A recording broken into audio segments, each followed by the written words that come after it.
성경의 기적들 22번째 시간인데요. 오늘 이 도르가라고 하는 다비다라고 이름이 불려진 여인이 죽었다가 살아나는 이야기입니다.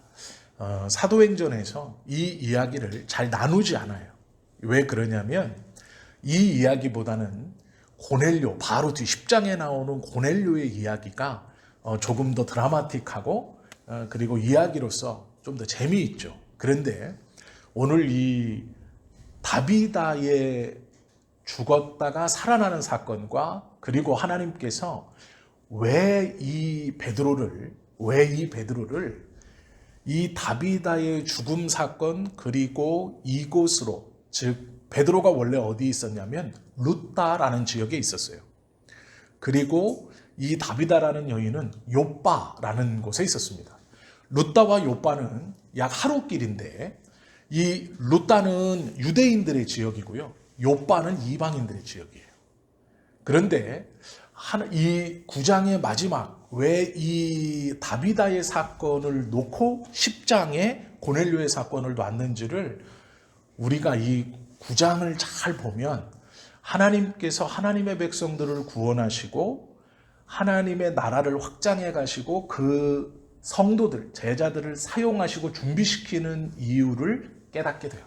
그래서 이 고넬료의 10장의 사건을 정말 우리가 잘 이해하려면 이 9장 마지막 이 다비다의 사건을 정확하게 보면 하나님이 준비시키신 방법 그리고 준비시키심에 대해서 우리가 알 수 있어요. 이게 무슨 얘기냐면요. 원래 요빠라는 곳은 우리가 누가 생각납니까? 요빠 하면 요나가 생각나야 돼요. 요나와 관계 있는 항구 도시예요. 요나는 구약의 사람입니다. 이 요빠라는 동네는 항구 도시이면서 과거에서부터 굉장히 부요한 도시였어요. 그리고 이 요빠는 고대에서부터 이 무역항을 가지고 있는데 그 무역항이 작은 무역항이 아니라 지중해 전체를 왔다 갔다 하는 무역항이 요빠예요. 그래서 요빠에서는 로마를 위시한 지중해 전역으로 배를 내보내는 그 커다란 항구였어요. 이 도시에 이방인들이 굉장히 많이 거주하고 있었습니다. 그리고 그 안에는 소수의 유대인들, 그리고 지금 이 상황에서는 그 유대인들보다 더 소수의 기독교인들이 있는 거예요. 그런데 요 요빠라는 도시에 누가 살았냐면 도르가라고도 부르고 다비다라고도 부르는 한 여인이 있었어요. 이 다비다라는 말이 영양이라는 뜻입니다. 영양. 왜 우리가 사냥 이런 거 있죠? 그런 영양이에요. 영양. 왜 절벽을 폴짝폴짝 뛰어서 올라가는 그 양, 영양, 이거를 생각하는데요. 이 다비다, 도르가라는 요 말의 뜻은 눈빛이 아름다운 영양, 이런 뜻이에요. 우리가 이걸 좀 잘 생각해 봐야 돼요. 눈빛이 아름다운 영양, 이게 이름이에요. 그런데 이 요빠라는 지역에서 이 다비다, 도르가라는 이름은 흔한 이름이에요. 이게 어떤 한 여성이 굉장히 눈이 이쁘고 초롱초롱해서 사람들이 어렸을 때부터 야, 얘 이름은 눈빛이 너무 이쁘니까 눈빛이 아름다운 영양이라고 붙이자, 이렇게 붙인 이름이 아니고요. 그냥 흔한 이름. 태어났는데 다비다라고 해. 이렇게 붙여진 이름이에요. 이 다비다가 요 지역에서 굉장히 흔한 그런 이름입니다. 그런데 이 다비다를 가리켜 뭐라고 성경은 호칭하냐면 여제자, 이렇게 불러요. 그러면 누구의 제자일까요? 예수님의 제자예요. 요빠라는 항구 도시에서 그 항구 도시에 원래 터를 잡고 살았던 이방인들, 그리고 그 요빠라는 항구 도시에 소수로 있는 유대인, 그리고 그 중에서도 더 소수인 예수 믿는 사람들이 있었어요. 그런데 이 다비다를 가리켜 성경은 여제자, 이렇게 불러요. 여제자, 즉 예수님을 그리스도로 고백했던 사람이죠. 그런데 성경에 보면 이 여제자의 신분을 가리켜서 과부라고 말합니다. 남편이 없어요. 성경을 가만히 유추해 보시면 이 여제자가 혼자 사는 여인이에요. 그리고 이 여제자는 많은 긍휼을 베풀었던 사람입니다. 왜 그러냐면 다비다가 죽었어요. 그럴 때 이 다비다의 시신을 깨끗이 씻어서 다락방에다 넣어놓습니다. 유대인의 관습에 어떤 일이 있냐면 예루살렘 성 안에서는 시체가 죽으면 바로 그날 장사를 지내야 돼요. 죽은 그날 당일로. 왜 그러냐면 예루살렘 성내 안에서는 나무에 달려 죽은 것이나 이 시체들을 밤이 맞고 다음날 날이 새도록 그대로 방치해두면 안 돼요. 그래서 이스라엘 성내 안에는 나그네가 와서 죽었다 할지라도 그날 바로 장사를 지내서 시체를 다음날 해가 뜨기 전까지 다 치워버려야 돼요. 성 밖으로 다 내보내서 장례를 치러야 돼요. 그러나 이스라엘 성 밖에서는 3일 동안, 약 사흘의 시간 동안 장례를 미룰 수 있었습니다. 그래서 오늘 이 이야기를 가만히 보면 요빠라는 도시에 유대인 여성 중에 예수님의 제자라고 칭하는 다비다가 죽었고 그 시체를 깨끗이 씻어서 다락방에 올려놓고 약 하루길을 가는 그 길을 룻기라고 하는 그 길을 룻다라고 하는 곳에 갔어요. 그래서 베드로를 초청해서 또 하루길을 와서 장례 치르기 하루 전날, 즉 3일이 되는 마지막 날 베드로가 집안에 들어왔습니다. 그리고 하는 행동이 뭐냐면 사람들을 다 내보냈어요. 그런데 이렇게 내보낸 계기가 있습니다. 왜 그러냐면 두 사람이 뛰어가서 룻다에 베드로가 있다는 얘기를 듣고 그 베드로를 초청하러 갔죠. 이 초청은 이 다비다를 살려달라고 하는 초청이 아니에요. 그들이 베드로를 통해서 이 사람이 살아나겠다라고 기대해서 두 사람을 보낸 게 아닙니다. 어떤 생각일까요? 장례 치르기 전에 기도해 달라는 거예요. 왜 그러냐면 이 요바에서의 장례는 예루살렘 성이나 예루살렘에서 유대인들이 원래 치르는 장례 형식으로 치를 수 없어요. 이방인 도시이기 때문에. 그리고 그만큼 치를 만한 사람이 없는 것이 이 여성이 과부예요. 장례를 집례해 줄 남자가 없는 거예요. 집안에. 그러니 시체를 닦아서 다락방에 넣어놓고 룻다에 있는 베드로를 청해서 와가지고 이 장례를 좀 시작하게 해달라고, 이 장례를 어쩌면 주관해달라고 사람을 보낸 거죠. 베드로가 들어와서 하는 일은 뭐냐면 정결의식을 행하고 유대인의 관습에 따라서 이에게 기도하고 이제 관에 넣어 요바의 성 밖으로 나가서 원래 굴이 있었다면 자신의 가족묘에 묻든지 아니면 이 가족묘가 아니라면 우리로 말하면 지금 공동묘지에라도 묻어야 되는 거예요.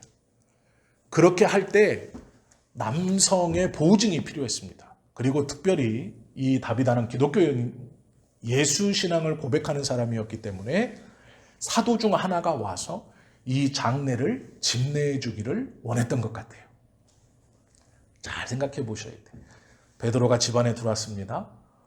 모든 과부들이 둘러서서 이 다비다가 지어준 속옷과 겉옷을 보여줬대요. 이게 무슨 얘기냐면 이 속옷은 말 그대로 그 팬티 뭐 이런 의미가 아니고요.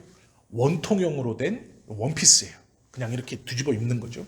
원통으로 된 원피스이고 겉옷은 네모나게 자른 거예요. 그래서 목을 뚫어놓고 팔을 뚫어놓고 그 속옷 원피스를 입고 그거보다 더 큰 네모나게 잘린 겉옷을 만들어서 사람들에게 구제하고 나눠주던, 특별히 과부들에게 나눠주던 그런 일을 하던 여성인 거예요. 이게 어떤 의미냐면 이 겉옷은 낮에는 옷으로도 입었지만 저녁에는 이불 대용으로도 썼습니다. 그래서 이렇게 네모나게 생긴 거예요. 이것을 지어서 주었다라는 것은 그 도움을 받았던 사람들이 과부들이었어요. 즉 아무도 챙기거나 섬기지 않는 사람들을 섬겼던 사람이에요. 그 사람이 죽었고 베드로가 그 상황에서 사람들을 다 집 밖으로 내보낸 다음 다락에 올라가서 무릎을 꿇고 하나님께 기도하죠. 그리고 나서 죽어서 깨끗이 씻혀 이제 이 이틀째가 지난 그 다비다의 시체에게 뭐라고 말하냐면 다비다야 일어나라 이렇게 말해요. 다비다가 베드로를 보고 일어나매 베드로가 손을 잡고 그를 다락에서 1층으로 끌어내려 사람들을 초청하여 보여주고 그것을 본 과부들과 욥바의 많은 사람들 그리고 예수의 제자들과 베드로의 제자들이 다비다가 살아났음을 보고 그 온 사람들이 예수 그리스도를 믿었다. 이렇게 하는 것이 오늘 이야기입니다. 이 이야기를 잘 보시면 베드로가요. 예수님과 같은 일을 해요.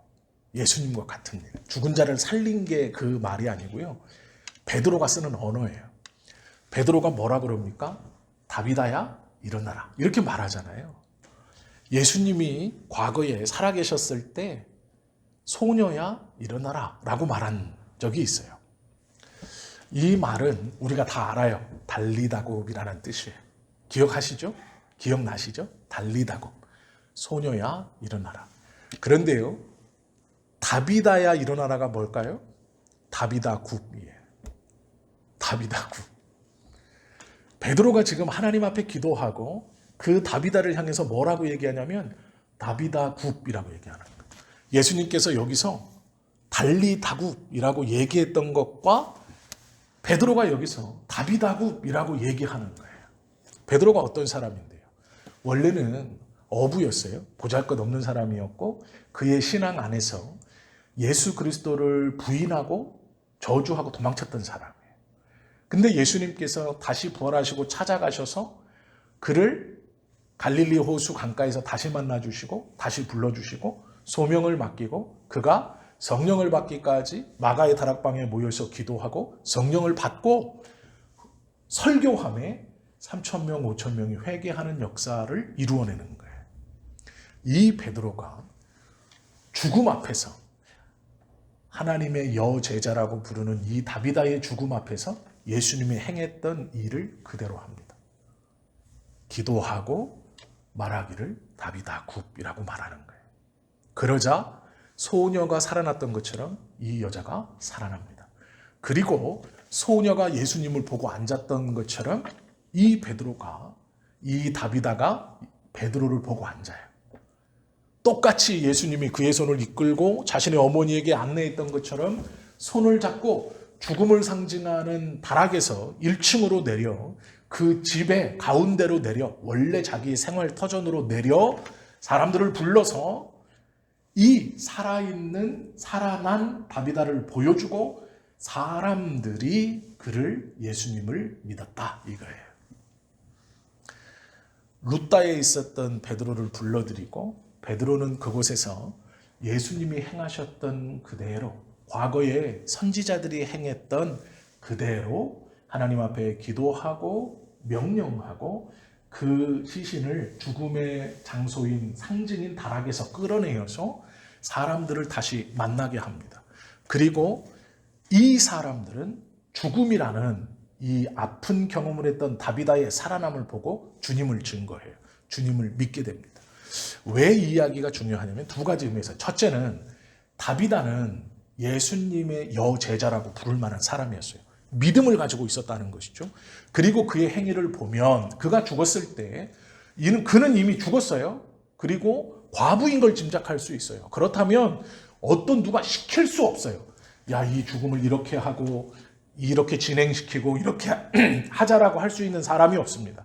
그런데 어떻게 진행되었느냐? 룻다에 베드로가 있다는 얘기를 듣고 사람 2명이 갑니다. 오늘 본문을 가만히 보시면 욥바의 다비다라 하는 여제자가 있으니 그 이름을 번역하면 도르가라 선행과 구제하는 일이 심히 많다 이렇게 말하고 있고요. 그때에 병들어 죽음에 시체를 씻어 다락에 누이니라. 룻다가 욥바에서 가까운지라 제자들이 베드로가 거기 있음을 듣고 두 사람을 보내어 지차 말고 와 달라고 간청하여. 여기서 제자들은 또 누굴까요? 예수 그리스도를 믿는 사람들이에요. 다비다와 함께 그 집에 거하면서 다비다의 구제 그리고 선행에 함께했던 사람들, 그들이 베드로가 룻다에 있다는 얘기를 듣고 사람을 보내죠. 다비다는 과부이거든요. 과부들과 함께 생활했어요. 성경의 기록에서 이 다비다를 가리켜서 좀 부요한 여인이라고 말해요. 왜 그러냐면 선행과 구제를 하면서 속옷과 겉옷을 지었다는 건 쉽지 않은 일입니다. 속옷과 겉옷을 지어준다는 건 아주 가난한 사람은 할 수 없는 섬김이에요. 그래서 이것들을 많이 지어서 사람들에게 나눠주고 특별히 유대인이 아닌 많은 과부들에게 그것을 나눠줬어요. 이가 죽었다는 얘기를 듣자 사람들이 몰려왔죠. 예수님을 잘 믿고 구제와 선한 일을 많이 하던 이 여인이 죽었어요. 그것도 병들어 죽었어요. 고통받고 아픔 가운데 죽었다라는 것이죠. 예수님을 잘 믿어도 죽음이라는 것을 피해갈 수 없어요. 예수님을 잘 믿어도 병에 걸려요. 그리고 그 병 때문에 죽을 수도 있다는 것이죠. 우리가 예수님을 믿으면 형통하고 잘되고 특별히 핍박의 땅에서 이방의 땅에서 내가 내 믿음을 지키고 내 믿음만 지키는 것이 아니라 그 예수님의 가르침에 따라서 선행도 하고 구제도 베풀면서 하나님의 말씀을 지키고 그것을 믿는 자와 믿지 않는 자 모두에게 베풀면서 하나님의 말씀을 잘 지키는 이 신앙인인 다비다도 병에 걸려 고통받으면서 죽어요. 이건 피해갈 수 없어요. 예수님을 잘 믿는 사람도 이런 고통과 아픔 그리고 죽음 앞에는 어떻게 할 수 있는 방법이 없는 거예요. 그러면 가만히 생각해 보세요. 짐작하건대 이 다비다는 과부예요. 신앙이 좋았어요. 선행과 구제도 많이 했어요. 그는 병으로 죽어요. 고통받고 힘들게 세상을 떠납니다. 그렇다면 그가 생각할 때 내가 예수님의 제자로 선행과 구제를 하고 또 많은 제자들과 예수 믿는 사람들과 또 믿지 않는 사람들에게 섬김과 구제를 하면서 살았어요. 열심히 살았지만 그는 병이 있었고 결국은 그 병 때문에 목숨을 잃어요. 믿지 않는 사람들이 보면 예수 믿어도 별반 소용없는 삶이죠. 저가 떵떵거리면서 화려하게 입을 것 입고 먹을 것 먹고 이렇게 사는 삶이 아니에요. 신앙이 있었고 자기들은 열심히 구제했고 열심히 선한 일을 했지만 남들이 보기에 그의 삶은 병으로 아프고 고통받아 죽는 삶이에요. 다비다가 어떻게 생각했는지는 몰라요. 지금 다비다의 말은 한마디도 등장하지 않습니다. 그런데 그 주변의 사람들의 반응을 보면 다비다가 신앙 안에서 정말 잘 살았다는 걸 볼 수 있죠. 베드로가 다비다의 장례를 치른 게 아니고요. 이 본문을 가만히 보면 두 제자는 베드로에게 와서 다비다를 살려달라고 말하지 않아요. 죽었어요. 씻겨서 다락에 넣어놓고 룻다에 가서 베드로를 초청합니다. 이 이야기는 장례 때문에 부른 거예요. 기도해 주십시오. 믿음의 여자가 죽었습니다. 병으로 고통받다 죽었습니다. 가는 길 이제 장례를 내일 치러야 하는데 살려달라는 게 아니고요. 그냥 기도해 주십시오 하고 부른 거예요. 유대인 여자로 남편이 없이 죽었기 때문에 이 장례를 출발시키고 시작할 수 있는 사람이 없으니 당신이 오셔서 이를 좀 장례로 치룰 수 있게 해 주십시오라는 거예요. 베드로가 그 이야기를 듣고 갑니다. 그런데 문제는요, 이 가는 길이 쉽지 않아요. 왜 그러냐면 이게 유대인이 아니에요. 이 유대 지역에서 죽은 것도 아니고 이방인 지역에서 죽었고요. 병으로 죽었어요. 사고도 아니고 병으로 죽었어요. 죽으려고 하는 것도 아니고 죽었어요. 이미 시체입니다. 싸늘하게 식은 시체를 닦아서 다락에 놨어요. 베드로가 갑니다. 이 갈 때에 두 가지 마음이 있어요. 첫째는 유대인의 결례에 따라 시체를 가까이 하면 안 돼요. 그런데 갔어요. 그 갔다는 건 이 다비다의 평소 삶이 어땠는가를 알 수 있는 것이죠. 베드로가 갔다는 건 굉장히 중요한 문제입니다. 왜 그러냐면 베드로는 이 당시에 자기를 랍비라고 자각하고 있었어요. 하나님께 받은 사명으로 성령을 받고 이 베드로가 초대교회에서 굉장히 큰 기적과 이적을 행하면서 초대교회의 독보적인 리더로 올라선 상태예요. 그래서 자타가 공인하는 종교 지도자가 되었습니다. 그런데 그때 유대인의 결례에 맞지 않는 이미 죽은 시체를 놓고 와서 그것도 과부의 시체를 놓고 병에 걸려 죽은 시체를 놓고 오세요라고 초청했을 때 두 말 없이 갈 수 있다는 건 쉬운 일이 아니에요. 그런데 갑니다.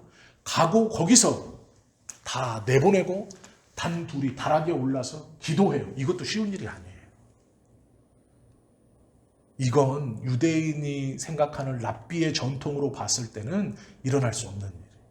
그런데 베드로는 전통적으로는 이해될 수 없는 일을 벌이고 있고, 이 다비다의 삶도 우리가 가만히 보면 예수 믿고 선한 일을 행하는 삶의 죽음치고는 너무 허무한 거죠. 우리가 하나님 앞에 기도하고 예배하면서 꿈꾸고 살아가고 싶어하는 삶의 모형이 있고 모습이 있습니다. 그런데 우리는 어쩌면 그렇게 안 될지 몰라요. 그렇게 안 되는 길로 자꾸 가고 있다고 느낄 수도 있어요.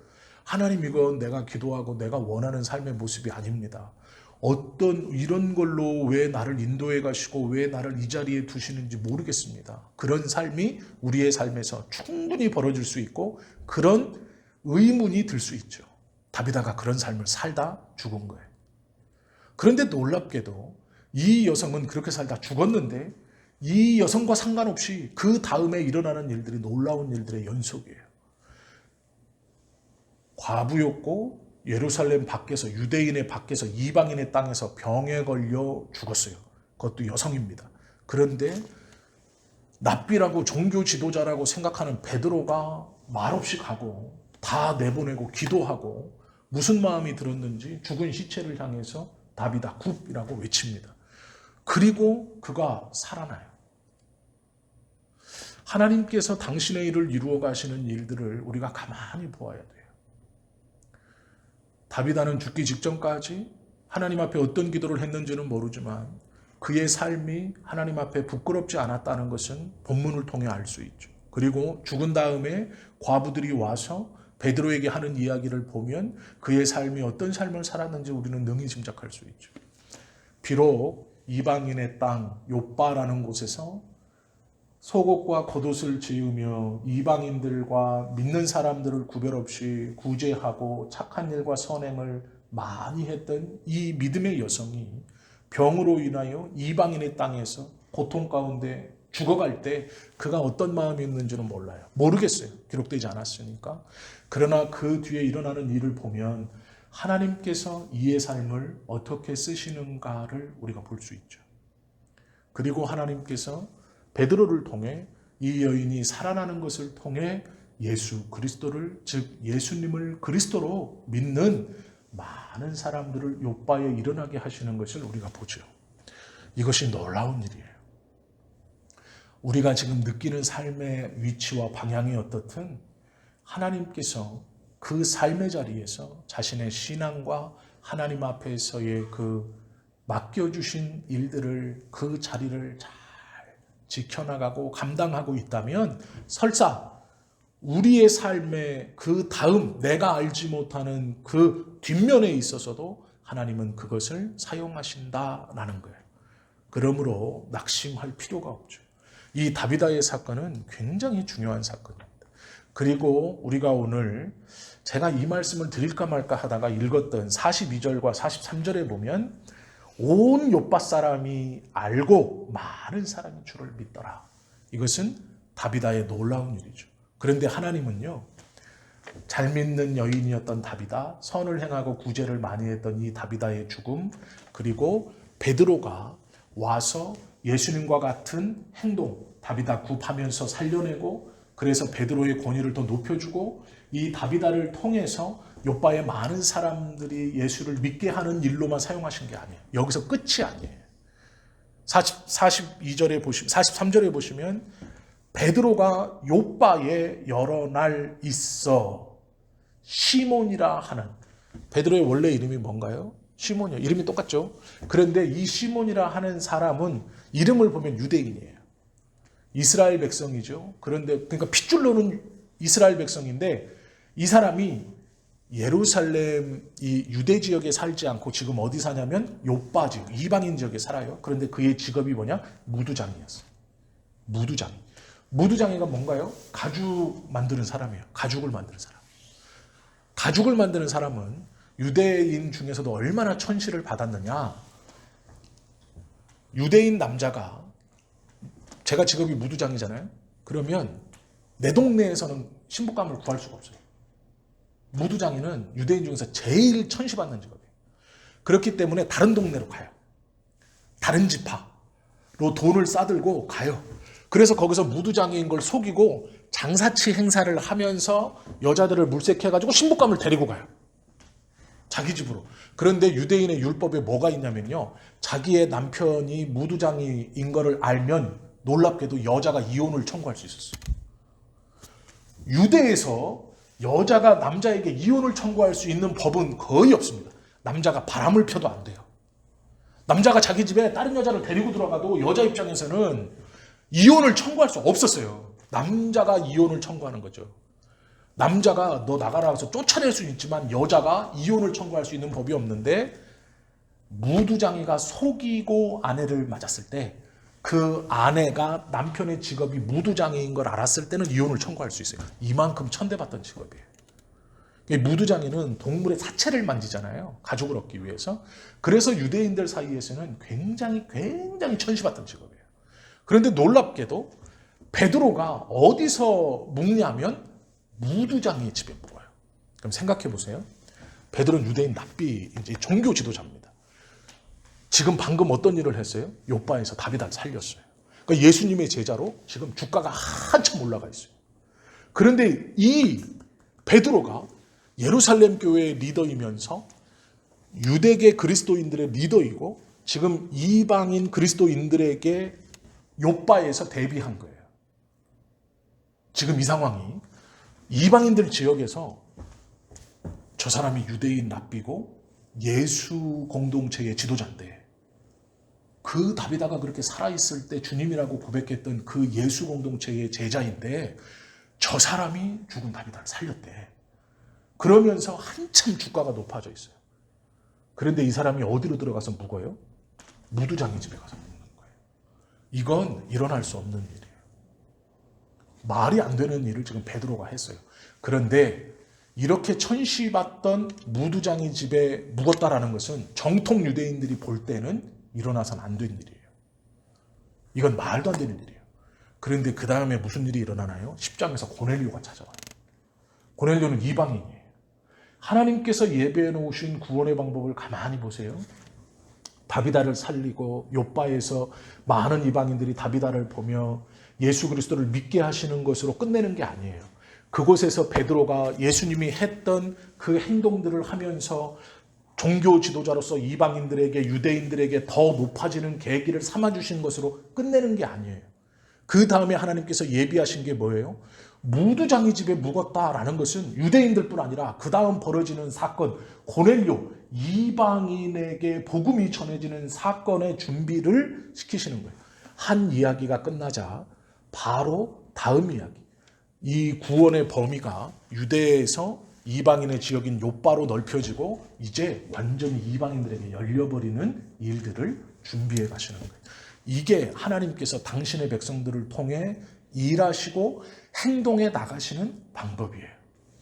우리의 삶에서 하나님의 영광을 보고 하나님의 은혜를 내가 경험하고 나의 기도 제목이 응답되고 내가 주님 앞에 어떠한 것을 이루어 그것으로 감격하고 감사하고 하나님이 나를 조금 회복해 주시고 세워주실 수 있어요. 그러나 그곳에서 우리가 끝내고 만족하면 안 되는 이유가 뭐냐면 하나님께서는 당신의 일을 바로 붙여 이루어 가시는 거예요. 다비다가 죽었다는 말을 듣고 룻다에서 욥바로 오는 것도 정통 유대인들에게는 시신을 향해, 그것도 여성의 병들어 죽은 시신을 향해 가는 거기 때문에 쉬운 일이 아니에요. 그런데 베드로가 갑니다.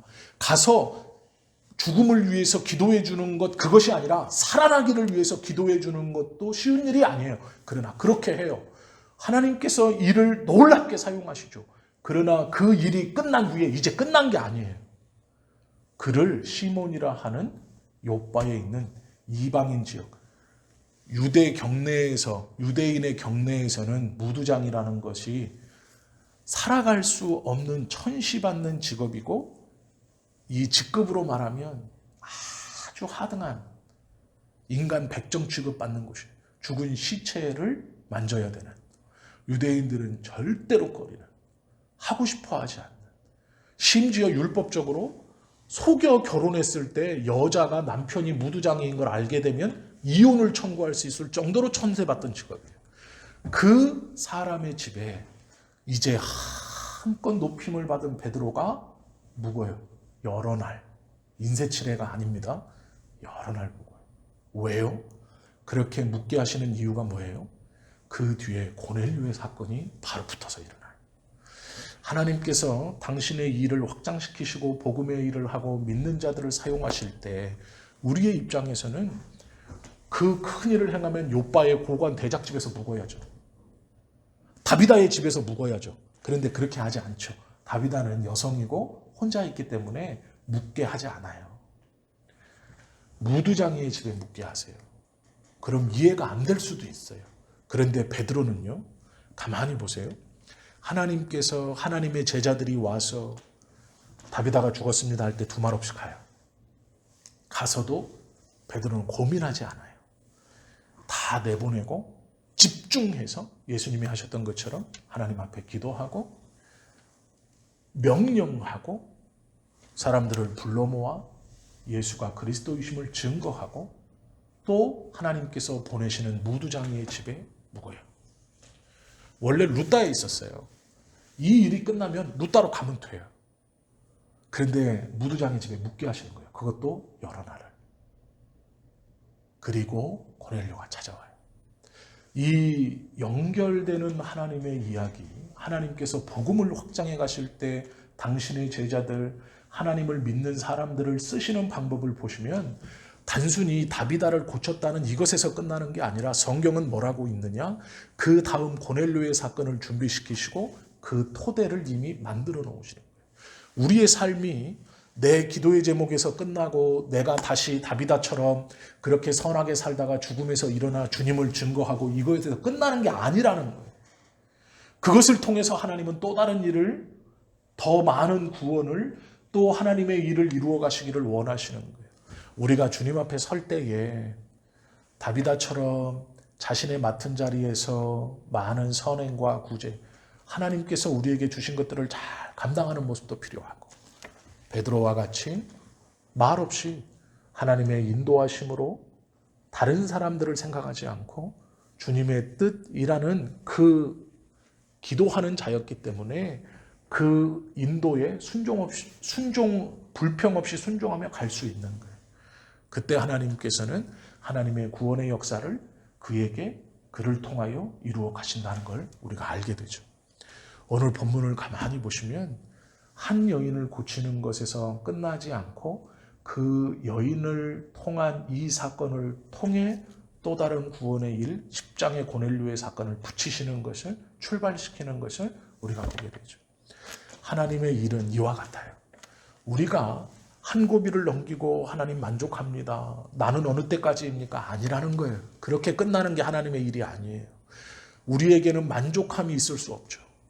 베드로와 같이 하나님께 인도함을 받는다는 확신이 있다면 순종하고 가는 것이고, 그곳에서 예수 그리스도가 했듯 하나님께 모든 것을 맡기고 기도하며 하나님의 인도하심을 따라 살아가는 거예요. 그리고 어디에 거주하라라는 것까지 자신의 생각이나 주변에 어떠한 게 아니라 하나님이 보내시는 곳에 거할 때 또 그곳에서 하나님의 역사의 도구로 쓰임받는 거죠. 다비다처럼 사는 것도 중요하고 베드로처럼 사는 것도 너무 중요하죠. 우리는 이 두 가지의 삶을 다 살 수 있어요. 왜요? 그리스도가 우리를 그렇게 인도해 가실 것이고 하나님이 우리를 그렇게 사용해 주실 것이기 때문이죠.